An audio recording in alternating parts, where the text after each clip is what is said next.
Olá, boa noite. O time do Cartão Verde está em campo e como estamos em ano de Copa do Mundo, nosso convidado de hoje é um campeão mundial. Crisan César de Oliveira Filho, que entrou para a história do futebol sendo chamado simplesmente de Zinho, vai conversar com a gente a partir de agora sobre a carreira que desenhou nos gramados, sobre a Copa conquistada nos Estados Unidos em 94, sobre a Copa que o Brasil receberá dentro de alguns meses. Aqui ao meu lado, como sempre, os nossos titulares, o craque Rivelino, o analítico Vitor Birner e o memorável Celso Unzelt. Senhores, a todos boa noite, Zinho, obrigado pela presença. Começo perguntando o seguinte, um cara que tem a mesma profissão desde os 11 anos de idade, mantém com o futebol uma relação que é só amor? Sem dúvida. Paixão pura. Não mudou em momento nenhum, Zinho? Só fiz isso na minha vida, né?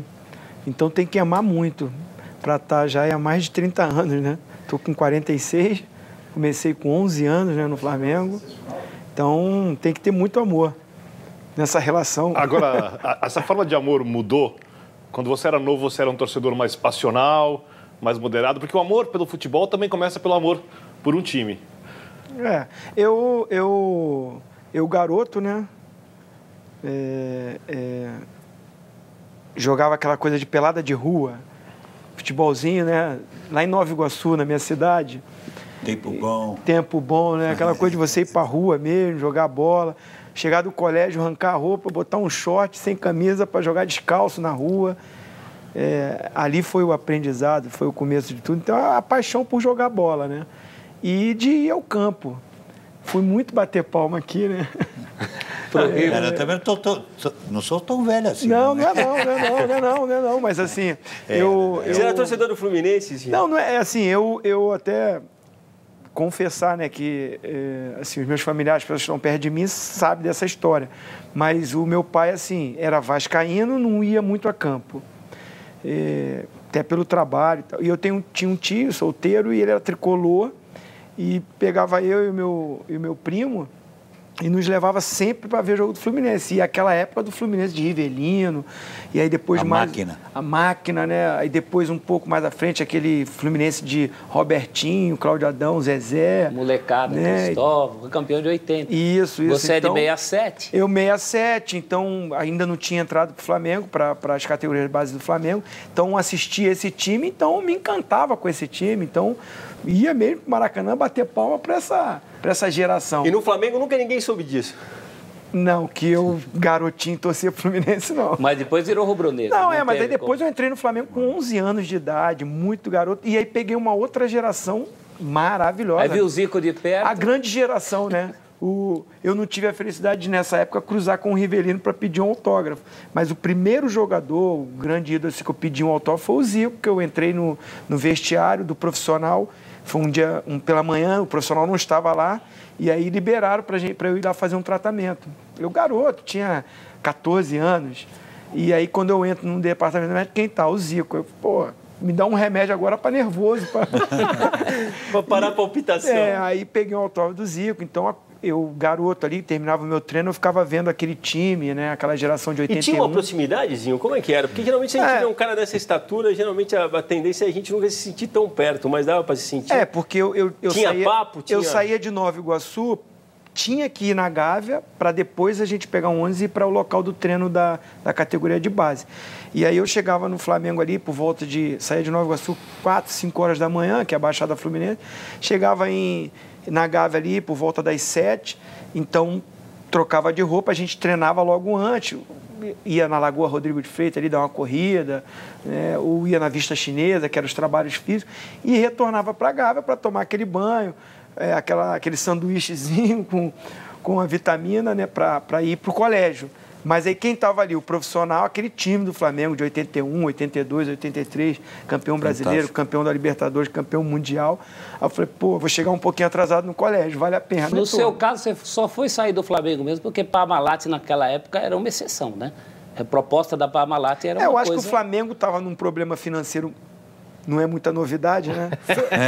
Já naquela época. Já naquela época estava com dificuldades e precisava. Aí o clube necessita vender, fazer o negócio, e eu também já estava há 7 anos no profissional do Flamengo. Sim. E vinha dando muito certo também, porque tinha a questão dos títulos, e estava consagrado. Ganhando tudo, tinha já convocado para a seleção brasileira.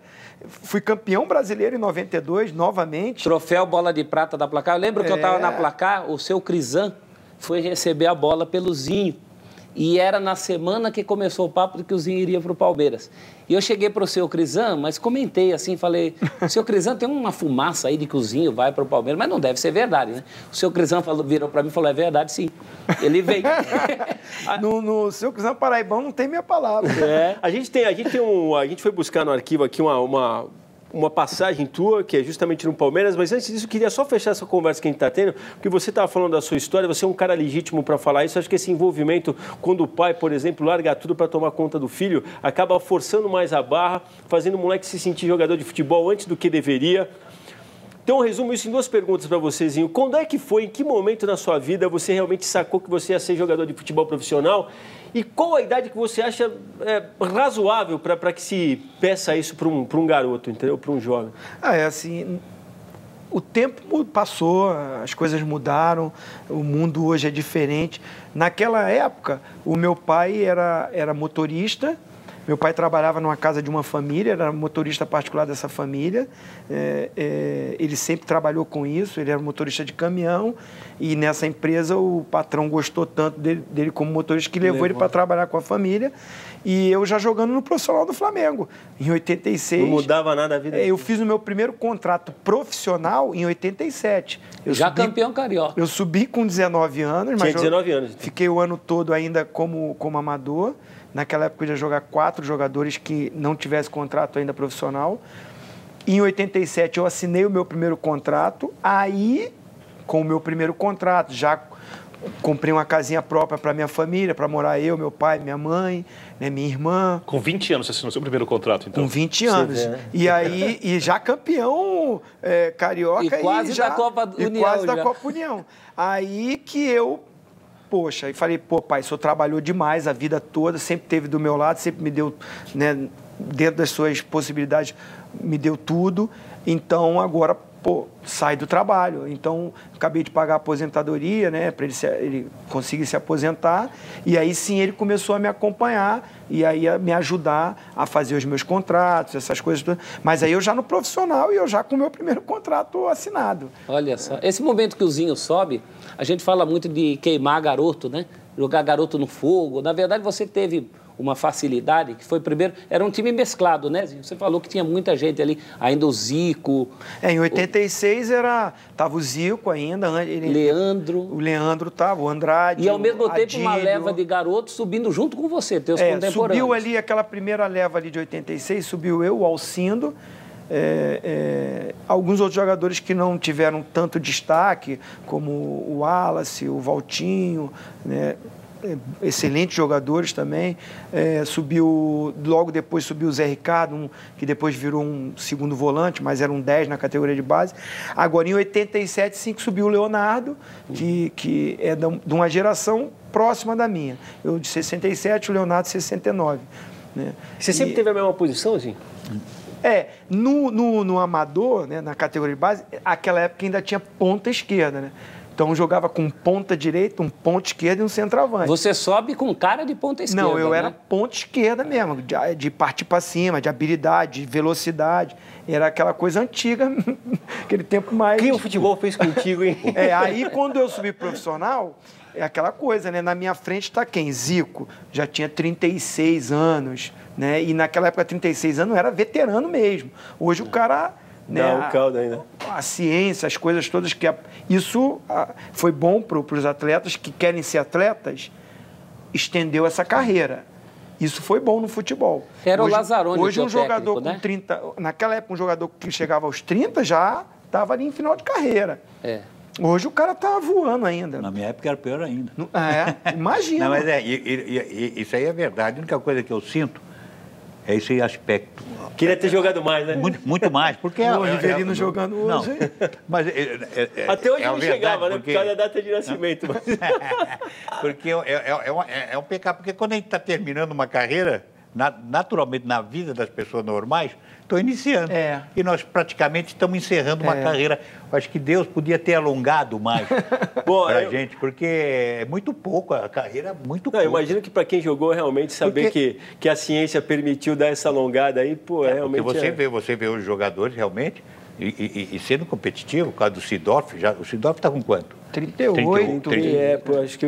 Juninho Pernambucano também. No tempo do Riva, uma lesão de menisco praticamente encerrava a carreira do jogador.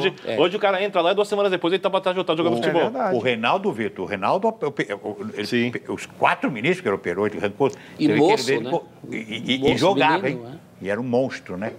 Sem os 4 ministros. Antigamente uma operação era complicada, hoje não. É que nem hoje a medicina está... Hoje dá um remedinho, resolve o teu problema, tem um nutricionista, tem tudo para resolver o teu problema. Antigamente a gente sofria muito. Antigamente era um massagista com a toalha quente. Aguinha hoje mágica. nós temos fisioterapeuta. E uma injeção aí. Fisiologista, tem tudo, né? Bela infiltração. Muito bom. Mas isso é uma coisa que você não pode reclamar, né, Zinho? Tua carreira foi regulada do ponto de vista físico, né? Ah, sem dúvida. Você foi um... Sem dúvida. Eu comecei com essa geração, mas eu peguei uma boa parte dessa evolução. Tanto é que eu fui campeão brasileiro pelo Cruzeiro em 2003 com 37 anos. Aliás, recordista de títulos brasileiros, alcançou o Andrade, que era o único que tinha 5, aproveitando dessa evolução do futebol, naquela época eu estava com 7,4 de gordura no corpo, com 72 quilos, que era o que eu tinha com 20 anos quando eu subi. Olha, é muito pouco. Então você vê que o futebol, essa evolução toda, o cara que quer ser atleta profissional. Porque o cara que não atrapalha a ciência, né? Aí tem cara que atrapalha também. Porque... Isso a ciência ainda não inventou. Porque tem um detalhe, às vezes a gente fala, né, o dom, né? O cara tem um dom. O dom não ganha nada também. Se o cara não for aplicado, não sozinho, né? É que nem ele falou, ele levantava 4 horas da manhã. Eu para treinar no Corinthians, eu levantava 5 horas da manhã, também para chegar às 7 horas da manhã, porque eu morava do lado de cá. Ajudava a perder a gordura. Pô. Não, mas isso que eu estou falando. Mas você também tem que ter aplicado. Tem muita gente que deu talento e não querem. Sim. Estão jogando fora isso. Isso é... E uma coisa maravilhosa que o esporte hoje, é que ele falou, imagina jogando hoje, né? Qualidade que tem, o que em termos de dinheiro. Ele já foi campeão, foi fazer o primeiro contrato. Em 64, no aspirante, já jogar só profissional, eu tinha um contrato de gaveta, eu ganhava ajuda de custo de ônibus, para pagar o ônibus e voltar. Agora, Riva, só uma curiosidade, você que jogou antes dele, você falava de acordar cedo, e ele acabou de falar de nutricionista, fisiologista. Que você... Era um café com leite e um pouco manteiga? O que antes de jogar? Como que era? Ia treinar. Treinava o treino. Um café com leite e pouco manteiga, é isso? Eu saía de casa com café com leite e pão manteiga, ia treinar. Aí eu voltava, chegava 2, 3 horas da tarde em casa, minha mãe esperando com o almoço, aí eu almoçava. Detalhe, café com leite e pão com manteiga da mãe dele. É, da minha mãe. Almoço da mãe dele, o clube, ó. E o Riva, em conversa aqui, também já confessou que, porque hoje você tem como controlar o estresse do jogador, o estresse físico, por exemplo. De ácido lácteo no músculo. O Riva já me contou que tinha treino que os caras me mandavam realmente e tiravam o couro, o nego passava mal. Ninguém sabia, porque lá você falava... Aí o Brandão, principalmente o Brandão tinha o jeitão dele, meio Felipão assim, mas o Brandão, ele parava na porta do vestiário, começa a correr. Tá, aí você... Sem alongamento, sem nada. Sem nada, começa a correr. Pô, mas seu Brandão, vai, corre. Aí o nego caía, desmaia. Pô, deixa ele morrer lá, deixa ele morrer. Mandava subir e descer a arquibancada? Pô, subia, Parreira me fez isso. Hoje em dia arrebenta joelho. Mas o que eu tô falando... Mas estourou o joelho de muita gente. Olha, não sei se você pegou esse tênis, você pegou rainha? Sim, tênis rainha, fininha, duro, você batia. Hoje tem mola de tudo que é jeito. Amortecimento. É diferente. Aí a gente vai andar, eu tinha citado aqui... Mas só um detalhe. Pô, você é o Rivelino. Com tudo isso... Jogava bola. Pô, mas é um prazer jogar. Eu jogava mesmo, eu falo de boca cheia. Tinha qualidade. Tinha, né? E sem falar de outros monstros. E aí também a gente tem que falar que assim, todos os times eram dessa forma. Hoje, se você quiser... fazer o futebol como fazia antes e o outro time não faz, o outro time tem toda essa tecnologia a favor, Acabou o equilíbrio. Eu perguntei do Café com Leite porque eu lembro uma vez que o Dinho, o volante, Grêmio, campeão da Libertadores do mundo, campeão pelo São Paulo, desmaiou no treino. Perguntaram, por que você desmaiou? Foram perguntar pro pessoal que cuidava da condição física dele. Ele falou, não, ele veio treinar, comer um pouco manteiga, tomou café com leite. Caiu duro. Desmaiou. Mas aí foi pra proteger o Dinho. Meu parceiro, Dinho. Mas tem que saber que hora que ele dormiu. Não, você que tá falando, né? Essa foi boa. Bom, é o seguinte, eu te mandar um pouco com a história aqui. Até o Vitor Brenner gostaria se eu começasse a contar a chegada do Zinho aqui pelo Campeonato Paulista de 92. Na verdade, eu sou favorável, eu sou favorável. Não, mas a gente vai começar um pouco depois. Por 93, depois de ter perdido a primeira partida, né, pro arquirrival Corinthians. No segundo jogo deu Palmeiras, um trocaço, aliás, né, um 4-0. E o nosso convidado de hoje aqui, que vestia a camisa 11 do time do Parque Antártica, fez o primeiro gol, que nós vamos rever agora na inconfundível voz de Silvio Luiz. Edilson. Olha o Edmundo, olha o Edmundo, olha o Edmundo. Outra vez, Henrique. Deu vantagem, chegou o Palmeiras, olho no lance.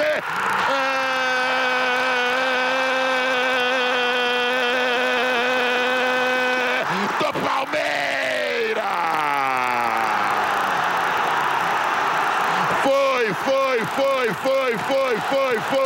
Foi ele! Da camisa número 11. Eram jogados redondos 37 minutos do primeiro tempo. Ela foi lá, balançou o capim no fundo do gol do Ronaldo. Melhor time que você jogou, Zinho? Esse tem dois times, né? Empatado tecnicamente. Assim, não tem jeito. Assim, o de 87, o Zé Carlos faleceu. Jorginho na lateral direita, Leandro, Edinho e Leonardo. Andrade, Ailton, Zinho e Zico. Renato, Bebeto Gaúcho. Era um baita do time também. Ainda tem Aldair no banco. Olha, o Aldair esquentando o banco. Desse time... Se botasse os dois frente a frente, dava empate? E aí você pega o Palmeiras, né? Veloso, Cláudio, Kleber, Antônio Carlos e Roberto Carlos. César Sampaio, Mazinho... Eu e Edilson, Edmundo e Evaí. E o curioso é que teu grande título no Palmeiras é o de 99 da Libertadores, né? Que não é com esse time. É um título inédito, né? Uhum. Aquele título, a Libertadores, o sonho do Palmeiras. O projeto todo que começou em 92 para felicidade do Vitor. Foi um bom momento para mim, não é? Vitor, né? Começou ali aquele projeto que era para chegar a uma Libertadores, ganhar uma Libertadores. Mas ela só foi ser concretizada em 99. Porque muita gente esquece que o Zinho já estava em 92. Se você entrar nas páginas do Zinho aí na internet e colocar as Wikipédia da vida, fecha a passagem dele no Flamengo em 92 e abre no Palmeiras só em 93. Não é verdade. Não, eu cheguei em outubro Ele chega 92. em outubro, quando a Parmalat começa os investimentos, né? Você, na verdade, é o primeiro grande nome. Eu e o Mazinho. Você, o Mazinho e o Cuca também, né? Não, o Cuca, ele já estava aqui e ele, na verdade, saiu, né? Tá, que é quando ele terminou o Campeonato Paulista. Vamos dar uma moral pro Vitor, né? Que nós perdemos pro São Paulo. Mas você deixou tua marca naquela final. Nos dois jogos. Nos dois jogos. Nos dois jogos. Começou a minha história no Palmeiras ali. Então, saíram alguns jogadores. Cuca, Toninho, zagueiro. E aí chegou novos jogadores. Aí chegou essa geração aí. Edmundo, Roberto Carlos, Edilson, Antônio Carlos... Foi chegando novos jogadores que se juntaram com aqueles que já estavam, César Sampaio, Evaí, eu, o Mazinho, que chegou também junto. Agora a gente se deliciava com a coisa, tem 20 anos aí, né? O Morumbi com 104 mil torcedores, mais de 104 mil. Geralzona, a bola entra, aquela galera subindo. Tem que tirar disso do futebol, uma coisa que eu não vou entender nunca. Demais. Por aí a gente vê que... E duas torcidas, né, Vladimir? Esse é o último jogo em São Paulo de duas grandes torcidas com 100 mil. Esse é o último? 98, aquela volta do Raí, não tinha 100 mil. Acho que tinha, hein? Talvez tenha beirado 100 mil. Ali deu 100 mil. Acho que não vendia mais 100 mil. E hoje esse jogo é um marco. Hoje você vê um clássico, é 30, no máximo não chega a 40 mil. E todo mundo bate palma dizendo que deu bastante público. Bom, vou dizer o seguinte, além do gol marcado aí pelo Zinho na final do Paulistão de 93, nosso arquivo guardou também um outro momento vivido pelo nosso convidado de hoje. Um pequeno desabafo, eu diria, ainda nos vestiários do estádio do Morumbi. Vamos rever esse momento. A emoção você não consegue descrever, é difícil, né? O mais importante é o que você fez ao longo do campeonato. O Palmeiras fez um campeonato bonito, um campeonato determinado, e principalmente no último jogo, né, com declarações que a gente escutou do pessoal do Corinthians, o time entrou com vontade, com determinação, e o mais importante, colocou a técnica, né? A imitação do porco do Viola... Mexeu muito. Muito? Foi bastante, vitamina, né? Assim, acho que o jogo, né, foi um jogo equilibrado. O primeiro jogo, o Viola, um belo lançamento, acho que foi do Neto, e o Viola faz o gol e era um jogador polêmico, né? O Viola é meu parceiro também até hoje, e ele imita o porco. Aquilo ali foi um grande incentivo para o nosso time. Acho que... Mas você arriscaria dizer que sem aquilo a história teria sido outra, Zinho? Porque era equilibrado, tecnicamente era... eu acho que assim, o nosso campeonato foi melhor do que o do Corinthians. O Palmeiras tinha mais time que o Corinthians, Nosso time era melhor também. do que o do Corinthians, era melhor. Mas o nosso time carregava aquele peso de muito tempo sem ser campeão. E era um time unido, Zinho? Não era assim... O fator Viola talvez tenha vindo no momento certo para eu acho que o Vanderlei, ali, o Vanderlei foi muito feliz na preparação daquela semana. Nós fomos para Atibaia. Isolou, tirou a gente do tumulto, aquela coisa de ficar indo para casa, de encontrar com um amigo, de encontrar com um torcedor. É verdade, mesmo. No próprio CT, queira ou não queira, chega um conselheiro, Sempre tem alguém, né? Então, vamos sair daqui. Mas ele ficou gravando tudo que acontecia aqui. E trabalhou muito a história do porco, das provocações. A preleção do Vanderlei foi sem fala, pouca fala. Foi com um vídeo mostrando o que nós temos que não fazer para ganhar o jogo. Aí mostrou os passes errados, e mostrou declaração do treinador, Nelsinho, declaração dos torcedores do Corinthians, vamos ficar na fila mais uma vez. Os nossos próprios torcedores que ficaram na dúvida, Sabiados, né? Mais um ano, investimento e tudo, ficou aquela coisa, os caras estão aqui só por dinheiro, mercenário, enfim... Isso tudo foi mexendo com o grupo, foi unindo mais ali o time tinha técnica, tinha qualidade. Foi aquilo que eu falei ali, é verdade. O incentivo, a motivação, a parte psicológica, foi fundamental trabalhar isso para que a técnica que a gente tinha melhor do que o do Corinthians fosse colocada em prática. Achei interessante o que ele falou, que eu achei importante esse problema que ele falou, a união. Quando ganha, o time está unido. Não, esse papo, eu acho que é importante o time ter que estar unido, sem dúvida alguma, sempre, dentro do campo. Fora do campo eu não quero conviver com você, mas é engraçado. Mas eu acho legal, isso eu acho que é importante. Eu acho que nem ele falou, dentro do campo é uma coisa, porque eu quero ganhar, ele quer ganhar, você quer ganhar, todo mundo quer ganhar. E agora, vendo, o Celso tinha feito a pergunta, eu estava olhando o semblante do Zinho, aquela coisa de... Era unido? Ele falou... Não. E aí eu lembro muito bem dessa época, como repórter, o time do Palmeiras, talvez não exatamente em 93, mas depois no período todo, 93 já, mas 94 mais ainda, ele tinha uma certa condescendência da imprensa, assim, era um time que enfeitiçou, cara, era um time realmente de marcar a época. Aí eu te pergunto o seguinte, Zinho, o que não se falava daquele time, entendeu? Qual era o aspecto que ninguém conhecia? Porque todo mundo tendia ali a levar o time como uma coisa marcante, o lado bom. Não quero que você jogue contra o seu time, entendeu? Mas era esse fato realmente de que aí a união não era absoluta. O que era? O Rivelino falou assim, você não consegue, dentro de um grupo, ter uma afinidade com todo mundo. Você está trabalhando com... Até porque tinha os caras de gênio forte, 25, 26, 27 jogadores, tem mais comissão técnica. Ali é muita gente que está envolvido nesse processo. Principalmente os atletas. Assim... Eu não era amigo de levar a maioria dos jogadores na minha casa, até hoje. Eu conto no dedo os jogadores que entraram na minha casa para conviver com as minhas filhas, com a minha família. Pouquíssimos, mas muito poucos. Isso não quer dizer que eu não vá conviver bem com eles no dia a dia do trabalho. Então, esse grupo não era um grupo assim, vamos todo mundo hoje para um sítio com as famílias e tal. Não. Não ia dar certo. Não tinha a família Filipão. Mas isso existe no futebol? Existe. O Filipão trabalha muito isso, essa coisa de juntar, chama as famílias e tal. Mas é mais exceção que regra, né, Zinho? Você pegar de todos os times que você particularmente não gosto. Mas você gosta do lado motivacional, né? Não, eu acho que assim, os jogadores têm que se respeitar, têm que ser unidos ali no trabalho, tem que ter aquela coisa assim, o respeito não está jogando, não vai atrapalhar, vamos pensar todo mundo com o mesmo... Até por respeito à camisa e ao torcedor, né? Você está recebendo o seu salário, você foi contratado, no teu contrato está dizendo que você vai ser o titular do time, luta pela tua posição, ficar chateado, que às vezes não está jogando e tudo, isso é normal, o jogador tem que ficar mesmo, ele não tem que ficar feliz, estou no banco, que maravilha, que ótimo. Não. Agora, isso não pode causar uma rebeldia.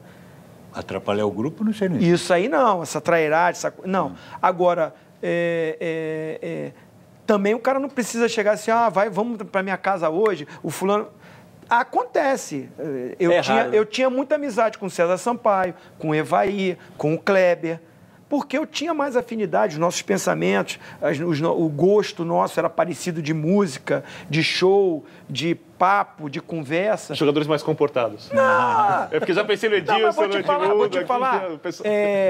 Eu não era nenhum santinho, não. Não precisa ser santo. Tá entendendo? Porque às vezes o pessoal confunde. Vamos citar aqui um nome, né? O Edmundo, que eu tenho uma relação muito boa com o Edmundo, sempre tive. Um monstro como jogador. Né? Mas assim, o Edmundo era aquele cara mais explosivo. E muita gente só vê o Edmundo dessa forma, mas o Edmundo, pessoa ali, de você parar e sentar e conversar com ele, é um cara que chora contigo e tal, é emotivo. É parceiro, isso é parceiro. Entendeu? E é um cara sincero demais. O Edmundo era um cara assim, rebelde e tal, explosivo, mas era um cara honesto. E as pessoas esquecem do detalhe, ultra competitivo. Eu prefiro um cara assim, muito competitivo, que explode, que fala com você, do que aquele cara que é legal, mas por trás... Você falou, não falou, sinceridade é tudo. É o caso de 70, né? Muito gente fala, mas aquele grupo era unido. Eu falei, não era. Não era unido. É que o Mourinho falou, tinha problema, e teve problema até internamente.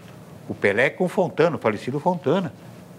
Teve até reunião, Então, não era aquele que, eu gostava dele. É que nem eu tinha muito mais afinidade, porque nós tínhamos um grupinho nosso. Quem tinha afinidade era eu, Paulo César, era o Edu, Clodoaldo, o Ado, assim. O pessoal mais de uma molecada, o Marco Antônio, que era mais... Mas a gente ficava lá, mas não era unido, não. Porque o que agora é o seguinte, o que era importante é a mentalidade de você fazer no campo, no trabalho e no campo lá. Agora eu não preciso jantar com você não vai namorar minha filha, aquele papo, não é verdade? Você não vai, então, mas dentro do campo, sim, aí a gente quer estar buscando aquilo lá. Agora, só um detalhe sobre o jogo. Os corintianos estão vendo o programa também. A arbitragem. Em algum momento você acha que os jogadores do Corinthians se perderam no jogo por causa da arbitragem? Como você avalia a arbitragem? Até porque esse jogo encerrou a carreira de um árbitro de futebol, do Zé Aparecido. Que um cara que eu vi uma reportagem que sofreu demais, né, com isso. Ameaças. Ele apitou a final do Brasileiro do Corinthians de 1990 com o São Paulo, mas as pessoas esqueceram. Agora, se a gente analisar o jogo, olhar o jogo, a gente vai ver que as expulsões que aconteceram foram justas. O Silvio Luiz fala Henrique de novo no lance do gol. Eu acho que assim, eram falta seguida. Um grande erro dele foi não ter expulsado o Edmundo. Sim, claro. O Edmundo deu um carrinho no Paulo Sérgio, criminoso no Paulo Sérgio. Agora, as expulsões E foi injusta a expulsão do Tonhão. O Tonhão entrou de gaiato ali. Porque o Ronaldo fez uma falta para ser expulso e, na realidade, ele vai para cima do Tonhão e o Tonhão foi inocente. Não fez nada. E eu acho que a expulsão certa que ele tinha que ter feito era a do Edmundo, não a do Tonhão. Então, eu acho que assim, o Corinthians, né, todo respeito ao Corinthians, e eu respeito demais o Corinthians, porque os grandes títulos meus foram contra o Corinthians. A Copa do Brasil, né? Pelo Grêmio. O Riva tá ficando bravo do seu lado, cuidado. Não, sabe por quê? Porque você ganhar de um time como o Corinthians é diferente. Engrandece. Você ganhar do Flamengo, você ser campeão, sair da fila já marca muito. E contra o Corinthians, a grandeza, o time que é o Corinthians, ganhando de 4, fica muito marcado. E o Corinthians se perdeu, porque ganhou o primeiro jogo. Criou-se aquela expectativa do Corinthians, tá com a vantagem, vai ganhar, vai ser campeão, o Palmeiras não vai ter gás, não vai ter personalidade para reverter. Só que não aconteceu, nosso time entrou voando, eu fiz logo o primeiro gol, de direitinha. O detalhe... Tinha que ser campeão, né? Acho que a rapaziada do nosso time falou assim, não, nós vamos ser campeão. O Zinho fez o gol de pé direito. Eu não vou lembrar agora, mas já teve gente que falou isso. Já escutei essa frase. Tinha que ser campeão. Na época falaram isso. E agora, há pouco tempo atrás... Ele fez de pé direito... praticamente como centroavante, dentro da área. Não, e quem me deu o passo foi o centroavante. O Evair. Não, o Evair. Outro monstro. Jogava muito também. Bom, a gente vai fazer rapidinho um intervalo aqui, a gente já retoma a conversa aqui com o nosso convidado de hoje, o eterno Meiazinho. E o nosso destino, então, será a Copa do Mundo, disputada nos Estados Unidos em 94, Copa em que o Zinho aqui viveu a alegria de conquistar o grande triunfo do futebol, eu diria. Segure aí, não vá se distrair com o controle remoto na mão. Cartão Verde volta já.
Estamos de volta com o Cartão Verde para ilustrar e ajudar a dar o tom da nossa conversa a partir de agora, que será sobre a conquista da Copa do Mundo de 94. Nós vamos rever algumas imagens do ex-jogadorzinho, aqui nosso convidado de hoje, em ação naquele meio-campo brasileiro que a gente pode dizer, sem medo de errar, que entrou para a história.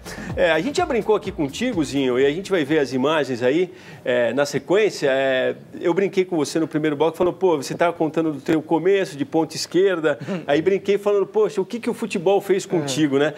E costumo dizer também que pra gente que viveu aquilo, acho que a história costuma consertar todas as coisas. Mas com relação ao Mundial dos Estados Unidos, a história teve um poder que parece maior do que o normal, maior do que a média, de corrigir um pouco aqui um título que era visto assim com certa reserva pelas pessoas. Hoje parece que ele soa realmente com a grandiosidade que ele merece. Tô certo ou tô errado? Você também tem isso? Você ainda tem o pé atrás? Se você quiser descrever um pouco as cenas que a gente vai ver aí também depois? Não, até no outro bloco, né, foi colocado de que essa seleção, se você for analisar jogador por jogador, jogaria hoje na seleção brasileira. Com folga. Fora os que ficaram de fora. Dessa. E era rodada, né? E foi uma seleção muito criticada porque o talento que os jogadores tinham não foi usado como se jogava cada um no seu clube. Eu mesmo fui criticado ao extremo. Virou enceradeira. Só jogava mais fechando o meio, marcando. Mas foi uma postura porque nós viemos da Copa de 82, que foi, acho que depois de 70. A grande seleção nossa foi a de 70, depois vem aquela de 82, que todo mundo achava que era campeã do mundo e pelo quarteto que tinha de meio campo, a qualidade que tinha, muito Cerezo, Sócrates, Falcão e Zico, Leandro e Júnior nas laterais, muita qualidade. Então não fomos campeões. Aí vai para 90, foi aquela bagunça de organização, de empresário dentro de concentração, de familiar, de jogadores brigando mais por patrocínio do que pela seleção, um com o outro, e quer jogar o fulano, não joga o outro, e aí perde um pouco o comando da seleção. E o Parreira experiente, o Parreira muito profissional, visualizando isso tudo, com alguns jogadores vindo de 90, Dunga, Ricardo Rocha, Branco, o próprio Jorginho, Tafarel, jogadores que jogaram a Copa de 90 e que também não aprovaram como foi feita aquela organização. Então, eu acho que a Copa de 94 ela serve como um início, um marco para uma profissionalização dentro da seleção brasileira. Dali você acha postura profissional e até de postura tática, porque o Parreira colocou na mente o seguinte: olha, nós estamos há 24 anos sem ser campeão do mundo. O último campeonato mundial nosso foi de 70. E, nesse período, nós tivemos grandes seleções, grandes craques, fenômenos, e não conseguiu ganhar. O que aconteceu? O futebol europeu evoluiu de alguma forma, né? E, taticamente, a gente está ficando para trás. Então, vamos igualar sem a bola. O que é? O europeu joga com 2 linhas de 4. Sempre tem 8 jogadores atrás da linha da bola. Então, e os caras ainda falam que o brasileiro não é da obediência tática. Né? Essa seleção de 94 foi de uma obediência tática. Sim, a ponto de um Raí, que era um cracaço, um baita do jogador, não conseguiu acompanhar, porque o Raí sempre foi aquele meia de articulação e de entrar dentro da área, de fazer gol, artilheiro, né? E aí começar a ter que jogar de lado, voltando acompanhando o lateral, para marcar, para fazer essas 2 linhas de 4. Para quem tem a liberdade maior, Bebeto e Romário, que estavam num momento fenomenal e que o Parreira apostou o seguinte: 90 minutos, esses caras não vão passar em branco. Agora, vai fazer gol. Então a gente não passaram na final, mas deu certo. Não podia dar. Mas assim, aquela final, se você for pegar o tape, eu já vi esse tape. Era um jogo que poderia terminar 3-2. Não, sim, eu tô brincando, mas quando eu falei isso, eu fiquei lembrando da bola. No lance, tem o lance do Romário mesmo. Eu mesmo perdi um gol na final. Hoje você poderia estar conversando aqui com um campeão do Mundial que fez o gol da final. Agora Zinho... Detalhe, vai. Eles pegam no meu pé porque eu adoro uma retranca, tá? E a seleção é mais ou menos um símbolo de uma retranca.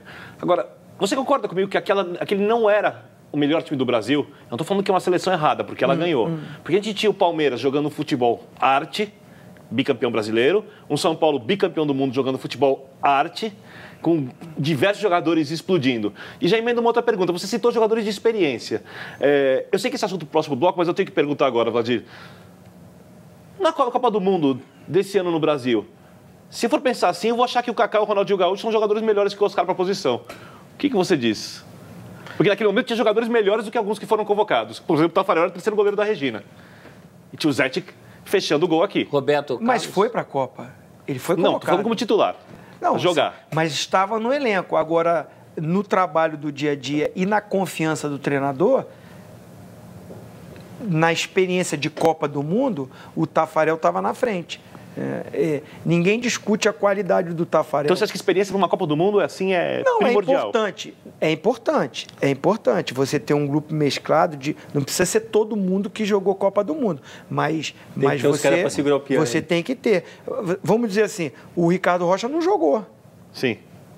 O Branco veio jogar depois que o Leonardo foi expulso. Ele e o Ricardo Gomes machucaram antes da Copa. Né? O miolo de zaga foi outro. Na realidade, a zaga titular não seria Márcio Santos e Aldair. Ricardo Rocha e Ricardo Começou Gomes. Lá atrás com o Moser. Os dois se machucaram. E depois o Ricardo Gomes teve a lesão, infelizmente foi cortado. E o próprio Ricardo Rocha também. Tem uma distensão abdominal, uma lesão raríssima, né? Mas você pega hoje e fala assim, Aldair e Márcio Santos foram...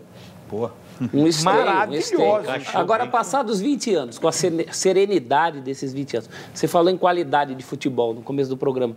Que nota você dá para a qualidade do futebol? Já falamos da obediência tática, já falamos dessas coisas todas que a gente sabe que eram os pontos fortes do time de 94.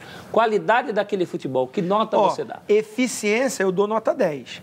Porque foi um time eficiente na proposta que foi feita para aquele time. Primeiro, comprometimento do grupo. Você vê o Romário, que todo mundo acha que rebelde, aquilo e tal, mas é um cara que cumpriu as normas, que treinou e tinha um foco. Ele queria ser campeão do mundo. E jogou muito. E jogou demais.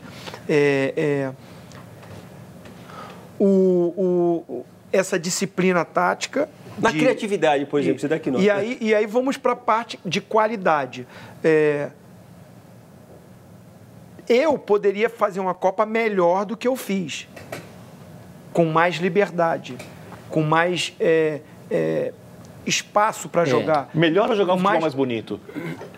Ou melhor mesmo? Melhor, porque quando você fala de você se movimentar e mais ou menos jogar como eu jogava no Palmeiras, eu acho que tecnicamente eu poderia render mais. Perfeito, agora, eu não sei se eu taticamente ia conseguir cumprir aquilo que o Parreira queria, e isso não poderia dar um espaço. Vamos dizer, a minha função na final era anular o Donadoni. Porque a imagem que ficou de você, como jogador de futebol naquela Copa, é de um cara que se sacrificou pessoalmente pelo coletivo. Foi isso. E era um sacrifício incompreendido, essa que era a questão. Eu fui no quarto, desculpa, Rico, eu fui no quarto do Parreira umas 2 vezes na época da Copa. E bati no quarto dele, e meu companheiro de quarto era o Bebeto. Eu falei, pô, Bebeto, vou lá conversar com o Parreira. Não, tio, pô, tá bom, cara, vamos lá e tal. O Bebeto sempre mais calmo e tudo. Eu falei, não, vou bater um papo legal com o Parreira. E aí eu bati no quarto do Parreira, aí o Parreira, pô, professor, eu queria falar com o senhor e tal. Pô, eu não estou me sentindo bem, eu acho que eu posso render mais, eu tenho condições de ajudar mais na parte ofensiva, né? Eu estou muito preso do lado esquerdo, eu estou com aquela função de acompanhar o lateral, ou quando a gente joga contra uma equipe que tenha, vamos dizer, contra a Holanda, como estava entrando o Branco que vinha de contusão, o Leonardo era mais jovem, então tinha aquele poder de velocidade maior que o Branco, chegava na frente no apoio, então eu sempre jogava do lado esquerdo dele para dar esse apoio, sustentação para o Leonardo. Muita gente fala, roda muito, mas era o estilo de jogo, eu tinha que ficar de costas, o Leonardo tocava em mim, eu segurava para girar, para deixar ele passar, para fazer o overlap nele. O Branco já foi diferente, eu já tinha que naquele jogo o grande jogador todo mundo falava do Bergkamp, do Raika, né? E ninguém falava muito do Overmars, que era aquele pontinho habilidoso, rápido, que ia para cima, todo mundo ficou. E aquele jogo foi encrenque, hein? Não me sai daqui que você tem que ajudar o Branco na marcação desse cara. Aquele talvez tenha sido o único jogo que o time deu uma relaxadinha depois do 2-0, não foi, não? Então, assim, o que eu quero dizer, assim, que eu bati lá e falei com o Parreira. Aí ele falou, olha, Zinho, você é o meu jogador de confiança. Ninguém vai fazer essa função que você faz. Eu não tenho um jogador aqui no grupo que consiga fazer essa função. Primeiro, que o teu limiar aeróbico é de 18 por hora. Então, você vai aguentar jogar 90 minutos chegando, voltando, marcando, rodando, tocando, pegando, coordenando. Eu não tenho um outro meio. Se eu botar o Milha ali, ele não vai fazer essa função. Se eu deslocar o Leonardo para ali e botar o Branco ali, ele não vai fazer essa função. E eu preciso de você desse lado. Então ele falou, cumpre isso, abraça o projeto comigo, que você vai jogar todos os jogos de titular. Eu falei, opa. Ele jogou todos, mesmo. Tanto é que o Parreira já veio de 70 com a gente, já está com o Zagallo. O que acontece também, que justamente o que você perguntou, Bina, né? Que o Zinho falou já de 82 e 90, né? O problema de 82, aquele time que todo mundo esperava ser campeão do mundo, não foi. 90 a bagunça, aí se organizou e ele jogou no sacrifício. Jogaram praticamente o setor de meio de campo, todos ali jogaram no sacrifício, todos fazendo uma função para que 2 jogadores tinham liberdade para realmente fazer o que eles fizeram. Ter a liberdade para decidir na frente. Ele, teoricamente, era o mais meia do meio de campo. Muitas vezes jogou quase como um volante. Não, muitas vezes. Quando a jogada saía do outro lado, do lado direito, no caso, o Mazinho saía para marcação no lateral, o Dunga vinha, fechava, nós fazíamos um balanço. E eu entrava aqui do lado do Mauro Silva. Sim. Como um segundo volante. Gostava do Maurão. Para fazer as duas linhas de 4. Eu vou pedir para a gente mostrar uma imagem aqui, na verdade, um gol marcado num amistoso, quando a seleção brasileira já estava nos Estados Unidos, um amistoso de preparação. Você já deve estar sabendo até qual é. Esse é um golaço. Então, é um golaço, realmente. E quem dá o passe para mim? Não lembro. O Raí, fazendo a jogada pelo lado direito. Aí a gente vai ver esse golaço do Zinho aí marcado na partida contra El Salvador, um amistoso, terminou em 4-0, só para brincar com o Zinho. Foi o teu último momento de liberdade, Zinho? Não, mas aí, o Zinho, quer dizer, o esquema tático também, no caso, matou o Raí na seleção? Matou, porque o Raí, assim, até pelo biotipo dele, a envergadura dele, para ele voltar aqui atrás para marcar um lateral, não era característico. O Raí nunca foi um meia de velocidade. Né? E o Mazinho, por ter sido lateral no início da carreira, no Vasco da Gama, até lateral esquerdo, né? Certo. Ele tinha essa característica e esse entendimento tático de marcação maior do que o Raí. Bom, vou aproveitar, a gente vai fazer rapidinho o nosso último intervalo. A gente já falou tanta coisa aqui nesse nosso cartão verde, de conquistas de outros tempos, estaduais, brasileiros, mundiais, mas falta, claro, falar da Copa que vem aí. Há mais do que comentar, a Copa de 2014 está cada vez mais perto da gente. Até já, espero encontrar você aqui na volta, em instantes.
Estamos de volta com o Cartão Verde. É preciso fazer um lembrete aqui. Esse nosso programa de hoje é gravado, então, por esse motivo, a gente não tem o nosso tradicional sorteio, nem os nossos cartões verdes e vermelhos, a interatividade com os telespectadores através de e-mail, Twitter, Facebook e essas coisas todas.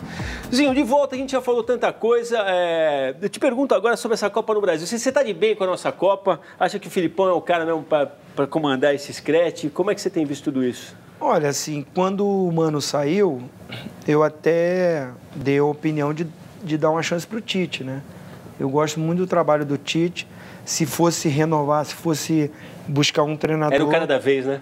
Um cara mais jovem. Assim, eu trabalhei com o Tite, eu fui campeão com ele e pelo que ele vinha realizando no Corinthians, né? Os títulos conquistados, a liderança, né? Eu acho o Tite um baita de um treinador e é um cara que, sem dúvida, vai ser treinador ainda da seleção brasileira.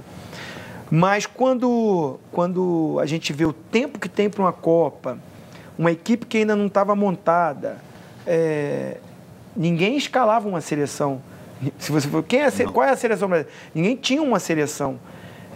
Então, nada melhor do que você ter um cara com experiência no comando, que já foi campeão do mundo, e aí você traz dois logo. Né? O Parreira com o Filipão, acho que para apagar um incêndio e para montar, os caras que têm moral para isso, né? O know-how é grande, né? Sabe lidar com imprensa, sabe os jogadores também que vão vir de fora, já vem respeitando, é diferente, né? Sabe a maneira de trabalhar do cara, e ele sabe trabalhar também aquela coisa de fazer com que o jogador tenha prazer de vestir a camisa da seleção brasileira. Você vê hoje os jogadores estão brigando mesmo para querer ser convocados. Os caras têm o prazer de querer disputar a Copa do Mundo. Foi resgatado isso. E o que ele fez na Copa das Confederações formou uma equipe, formou um grupo, e resgatou a credibilidade desse grupo, porque o torcedor abraçou a seleção. Foi uma festa bonita. E a Copa é aqui, nós começamos muito bem. Eu acho que o povo brasileiro está acreditando na seleção brasileira. E ganhou, conquistou. E você acredita? Como é que você vê a seleção brasileira hoje? Eu acho que assim, por jogar no nosso país e pelo torcedor estar motivado novamente, e por eu estar vendo os jogadores com prazer de atuar pela seleção brasileira, eu estou acreditando na nossa seleção. Mas a Copa do Mundo é diferente da Copa das Confederações. E vem seleções com um poder de qualidade, de experiência de Copa do Mundo, como uma Alemanha, como uma Argentina, como uma Espanha. Tem muito candidato aí. Tem muito. E você acha que essa coisa de jogar em casa faz sentido, Zinho? Você ganhou dos Estados Unidos, jogando nos Estados Unidos no 4 de julho. Mas aí os Estados Unidos não tem toda... Não, mas Brasil, assim mesmo, se a gente for lembrar do jogo, né? Que o Leonardo foi expulso no primeiro tempo, ganhamos de 1-0 num sufoco, né? E, teoricamente, era para ser um jogo mais fácil, porque o nosso time era muito melhor do que o dos Estados Unidos. E como é que você tem essa coisa do financiamento da Copa, de tudo que aconteceu em nome da Copa e que vai acontecer até depois? A questão das arenas, você que é um cara íntimo do Maracanã, por exemplo, eu acho que a questão das novas arenas, por exemplo, quando a FIFA fala a inclinação que tem que ter arquibancada, onde fica o camarote, entendeu? Onde está a sala de imprensa, fica tudo meio sem alma. Estou errado? Isso é uma coisa de gente ranzinzazinha. Se eu lembrar do Maracanã, eu jogando uma final de campeonato com 120 mil pessoas... Dá pena, né? De lembrar da geral. Agora, a gente comentou aqui no início, né? O futebol mudou. A gente precisa aceitar isso. Modernizou. O torcedor mudou. É legal você ver uma arena com mais conforto, com mais facilidade para o torcedor. Agora, o torcedor vai ter que aprender a torcer nessa arena. Né? A nossa preocupação para não passar a Copa, tem que botar alambrado. Do mundo, né? Eu quero ver depois, né? Uma equipe aí para cair, de tradição, e aí o cara do lado ali do treinador, com aquele botãozinho o time ali, tomando de 5, a gente fica com medo. Agora, para a Copa do Mundo, e o torcedor se educando, não pode ter esse vandalismo que a gente vê de torcedor brigando até... O cara, a gente estava conversando aqui, né? Em off aqui, eu e o Rivelino, o cara não está com medo mais da polícia. Não. Tem mais Faz tempo já. O cara parte para cima da polícia, a polícia com cacetete, com tudo, e o cara ensanguentado, e ele vai para a briga. Então é ridículo isso. Então eu acho que as arenas estão lindas. Eu passei por várias, né, durante o Campeonato Brasileiro. Eu participei da inauguração do Maracanã. Eu joguei na inauguração, no evento teste. Tá lindo, tá bonito, tá maravilhoso. Eu, como saudosista, claro que gosto daquele Maracanã, mas ficou lindo o Maracanã, como ficou linda a Arena Pernambuco, como ficou linda a Arena Fonte Nova, como ficou lindo o Mineirão. E o preço disso, Zinho? Uso de dinheiro público, legado, você acredita em legado? A gente está falando aqui do estádio, ficou bom para a prática, para o bom jogo, a qualidade, e o entorno e dentro ali para o torcedor, a qualidade... Né, para um torcedor ir com a sua família, sentar, o seu assento marcado, isso tudo ótimo, lindo, ficou maravilhoso. Agora, o que se gastou para isso, o dinheiro mal usado ou excesso, aí é outro ponto. Aí realmente foi ruim, Você Agora, põe assim, fé em legado? Você acha que vai sobrar alguma coisa? Fim da Copa, e aí? Eu acho que assim, os estádios nos grandes centros, sim. Agora, eu não sei lá em Manaus, no Mato Grosso... Natal, Brasília... Para mim, o legado lá não fica nada. Eu não sei, assim, o que vai acontecer. Vai ter que se transformar em locais de shows de grandes cantores e pegar os grandes clubes do Brasil de propostas para que eles possam ir lá, fazer jogos. Isso é apelação. Vai não ter que solução. ser isso, porque com todo respeito para o campeonato amazonense... Não tem. O campeonato de Mato Grosso... A Arena Fonte Nova não, que a torcida do Bahia e do Vitória lota, enche. Era só ter feito em Belém. Se não fosse um ato político, estádio lotaria. Brasília que é Brasília, Zinho. Eu acredito que é um legado. Que legado vai ficar lá? 1 bilhão e 700 milhões. Não, isso aí eu sou contra. Realmente, essas 4 arenas para mim, aí eles falam da logística, de vinkel, do pessoal, para mim. Mas Tem sempre um quais, como diz. O papo, o jeitinho brasileiro. Né? Bom, Zinho, aqui está chegando no final. Queria agradecer você ter passado essa hora com a gente aqui. Sempre uma bacana rever, já que a gente está tão perto da Copa, assim, poder resgatar um pouco da história do Brasil em Copa. Sei que contou com tanta propriedade, falou de ter chegado lá no quarto do Parreira. Muito bacana. Obrigado mesmo, Zinho. Obrigado. Eu que agradeço. Obrigado, né? Prazer estar aqui. Falar da minha história e principalmente da seleção brasileira. Vamos estar torcendo muito pela nossa seleção, botando fé aí para que mais um título mundial, né, venha. Dá uma engrandecida no currículo. Agradecer aí o que é isso? Prazer de estar aqui. O cara que fez Fluminense. De um ídolo aqui, né, cara? Pô. Bela imagem essa. Obrigado, Zinho. Valeu, Rivan, mais uma vez. Obrigado, Vitor Birner, Celso Unzelti, aquele abraço. Bom, e no nosso encerramento, uma dose a mais aí dos momentos vividos pelo Zinho nos gramados desse mundo afora. Muito obrigado pela companhia. O Cartão Verde volta na próxima terça, às 10 da noite. Uma ótima semana a todos. Juízo, torcida brasileira. Até!